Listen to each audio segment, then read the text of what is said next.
هذه المباراة أو هذه الخسارة الأولى خلال 7 جولات، لكن الملاحظ بالنسبة لفريق كلبة مع الكبار تقدم بهدف وما نجح في المحافظة، تقدم ب2 وما نجح في المحافظة، تقدم ب3 على العين وما نجح في المحافظة، واليوم يتقدم 2 على النصر، وكانت الأمور رايحة لفريق كلبة وأيضا ما نجح بالمحافظة.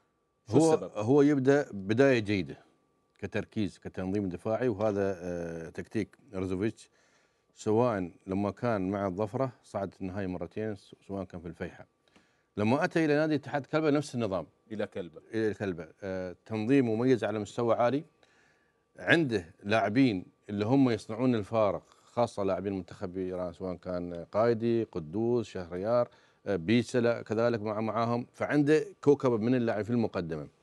الفريق هذا يعتمد على إذا خلق مساحات في الخلف ما يستطيع، لأن عنده 3 لاعبين مواطنين في الخلف، فبالتالي هو لما يفوز في أول الشوط الأول ويسجل الأهداف يحصل عدم التركيز في الشوط الثاني.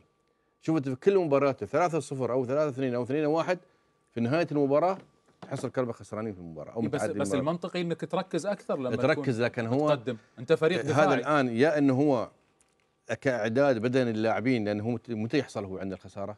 يوم يحصل عنده تعب العضلي بعصبي للاعبين، فيحصل عنده شو عدم التركيز.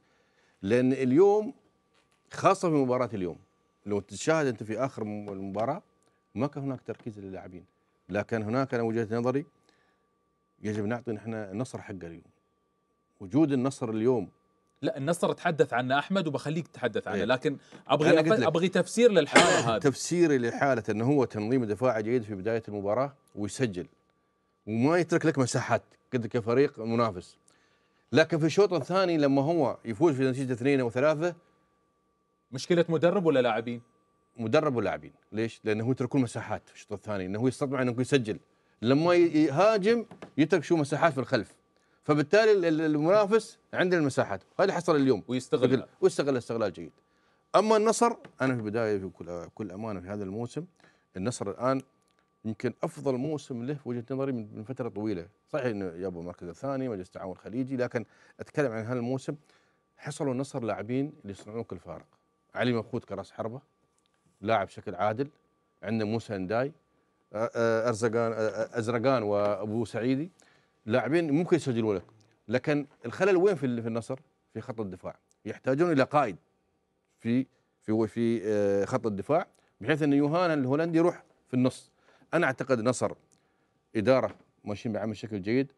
مشكله النصر هو قابل في كاس اديب مباراتين مع الشباب الاهلي، افضل من هالمباراه انا عندي اللي هو نتيجه 4-1 مع الشباب الاهلي في كاس اديب، لما تعادل 4-4 كابتن وجاب 5-4، هذه افضل شوط له في هذا 20 دقيقه. كان فريق مميز، انتشار جيد، لعب جيد، مباراه سريعه جدا، يعني من افضل مباراه في كاس اديب اعتقد كان النصر شباب الاهلي. فانا اعتقد النصر وجوده لصالح الدوري، ترى وجود النصر الفرق الكبيره انا اقول دائما لما يتقدمون يفوزون لصالح الدوري، الوحده والجزيره والوصل والعين، هالفرق لما يكونوا قريبين من الشباب الاهلي الشارجه لصالح الدوري. اليوم انا اعتقد عمل كبير من اداره نادي النصر الان، شرودر يعرف الان شو احتياجاته في الشتويه. انا اقول هو ما يحتاج لاعبين كثيرين، يمكن لاعب واحد او لاعبين فقط. النصر اذا ظهر بهالروح او عنده رده فعل، النصر بيكون رقم صعب.